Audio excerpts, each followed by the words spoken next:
बिस्मिल्लाहिर्रहमानिर्रहीम। मलक सज्जाद ब्लॉग्स में खुश आमदीद। अगर आपने कनाडा का विज़िट वीज़ा अप्लाई किया था और वो किसी ना किसी रीज़न की वजह से रिजेक्ट हो गया है तो इसमें कोई इतनी परेशानी वाली बात नहीं है। हमारे यहाँ जब किसी बंदे का वीज़ा रिजेक्ट हो जाता है तो वो इतना ज़्यादा परेशान हो जाता है कि डिप्रेशन में बहुत सारे लोगों को मैंने देखा है कि वो चले जाते हैं। पहली बात तो यह है कि खुदा के लिए अगर वीज़ा अप्लाई किया तो थोड़ा हिम्मत रखें, थोड़ा हौसला रखें, इसको ज़िंदगी मौत का मसला ना बनाएं। ठीक है, वीज़ा है, एक एम्बेसी को आपने एप्लीकेशन दी है, एम्बेसी की मर्जी है, वो बगैर किसी वजह के रिजेक्ट भी कर सकती है और किसी वजह से भी रिजेक्ट कर सकती है और वीज़ा जो है वो दे भी सकती है। ये एम्बेसी का राइट है और आप उसको दुनिया में कहीं पाकिस्तान में ख़ासतौर पर आप उसको चैलेंज नहीं कर सकते। दूसरी बात यह है कि अगर आपका कनाडा का विजिट वीज़ा अप्लाई हो गया है और वो कुछ अरसे बाद आपको जवाब आ गया कि वो रिजेक्ट हो गया है तो इसका ये भी हरगिज़ मतलब नहीं है कि जी दोबारा आपको कभी ज़िंदगी में कनाडा का वीज़ा नहीं मिलेगा। वो तमाम लोग जिनके कनाडा के विजिट वीज़े रिसेंटली पिछले 3-4 महीने में जो हैं वो रिजेक्ट हुए हैं, उनमें से मैं 2-4 लोगों को मैं जानता हूं जो मेरे रेफरेंस से हैं जिन्होंने दोबारा अप्लाई किया और उनके वीज़े लग गए। तो अगर आपका कनाडा का विजिट वीज़ा जो है या फैमिली वीज़ा आपने अप्लाई किया था वो रिजेक्ट हो गया है तो आप दोबारा अप्लाई कर सकते हैं। कुछ कंसल्टेंट जो भारी भारी फीसें लेते हैं, बहुत ज़्यादा लाखों में लेते हैं, वो तो फिर आपको जो है वो अकोमोडेट कर देते हैं, वो कहते हैं हम फ्री कर देते हैं।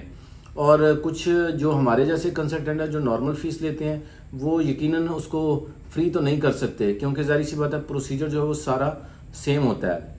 लेकिन हम वो तमाम लोग जिन्होंने कनाडा का विजिट वीज़ा हमसे अप्लाई करवाया या किसी और साहब से अप्लाई करवाया और उनका विजिट वीज़ा किसी वजह से रिजेक्ट हो गया है, उनको हम इंशाल्लाह ताला अकोमोडेट करेंगे और जितनी हमसे हो सका हम अपनी फ़ीस में लेस करेंगे ताकि वो दोबारा वीज़ा जो है वो अपना अप्लाई करें। अच्छा, दोबारा वीज़ा अगर अप्लाई करना है तो बहुत से लोगों के जहन में ये सवाल आता है कि जी इसमें फिर हमें क्या डॉक्यूमेंट्स चाहिए। देखें,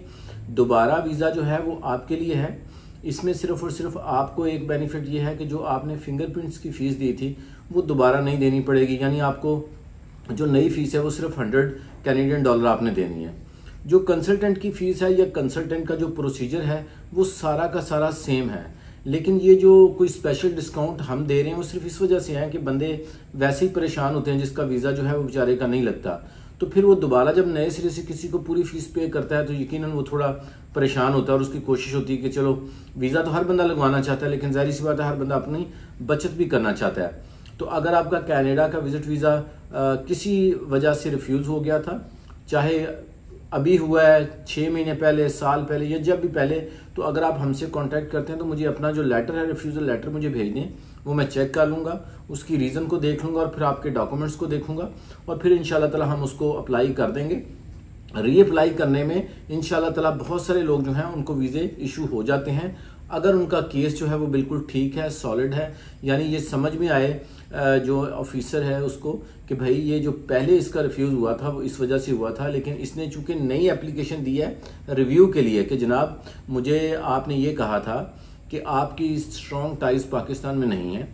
या आपका बिजनेस पाकिस्तान में ठीक नहीं है, तो मैं जनाब ये बता रहा हूँ कि जनाब देखें मेरे पास तो इतना बिजनेस है पाकिस्तान में और मेरी जो फैमिली मेम्बर, इतने फैमिली मेम्बर पीछे हैं, तो मेरी स्ट्रॉन्ग टाइज भी पाकिस्तान में है, मेरा बिजनेस भी पाकिस्तान में है, मेरी इतनी प्रॉपर्टी भी पाकिस्तान में है। तो वो जो नॉर्मली 179 हम सुनते हैं या देखते हैं कि वो लगता है कि जी आपका जो है वो पर्पस ऑफ स्टे हमें समझ में नहीं आ रहा या आप फाइनेंशियली इतने ज़्यादा जो हैं वो फाइनेंशियली जो है वो इतने ज़्यादा जो है वो पावरफुल नहीं है, या जो है वो हमें ये डाउट है कि आप जाएंगे वापस नहीं आएंगे क्योंकि आपकी टाइज नहीं है। तो ये सारे सवालों के जवाब नए सिरे से जब आप देते हैं तो वीज़ा लगने के चांसेस बहुत बढ़ जाते हैं। मेरी जो वीडियोस होती हैं उनकी कोशिश जो होती है, मेरे पास जितने लोग मुझसे मिलने के लिए आते हैं, हज़ारों लोग मिलने के लिए आते हैं और अल्हम्दुलिल्लाह लाखों लोग हैं जो मुझे देखते हैं,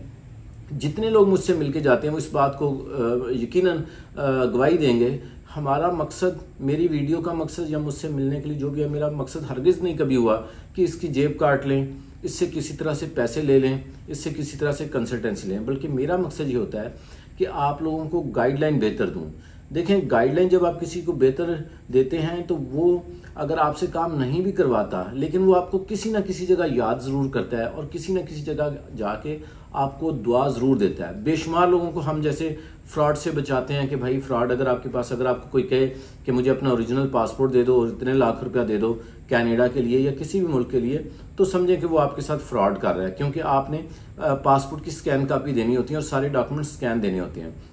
तो बेसिक मकसद जो है वो आप लोगों को फ्रॉड से बचाना है। तो अगर आपका कनाडा का वीज़ा रिफ्यूज़ है तो आप मुझे लेटर भेजें, मैं इंशाल्लाह उसको रिव्यू करके आपको बता दूंगा। रिव्यू करने का, मशवरा करने का कभी कोई फीस मैंने नहीं ली, ना कभी लेता हूँ, ना इंशाल्लाह ताला लूँगा। आप कभी भी आ सकते हैं 11 से 6 टाइम। इसके अलावा अगर आपका शेंजन का कोई वीज़ा जो है वो रिफ्यूज़ हुआ है, स्पेन के जो हैं वो लोगों के वीज़े जो हैं वो आजकल थोड़ी रेशो जो है वो ज़रा ख़राब है, वीज़े रिफ्यूज़ हो रहे हैं, तो अगर आपने उसकी अपील करवानी है, उसको रिव्यू करवाना है, वो भी बिल्कुल हम करते हैं। जो भी कंसल्टेंसी के मद में आपको हमसे खिदमात चाहिए, आप हमसे रब्ता करें। मैं कोशिश करूंगा कि आपको बेहतर से बेहतर गाइड करूं।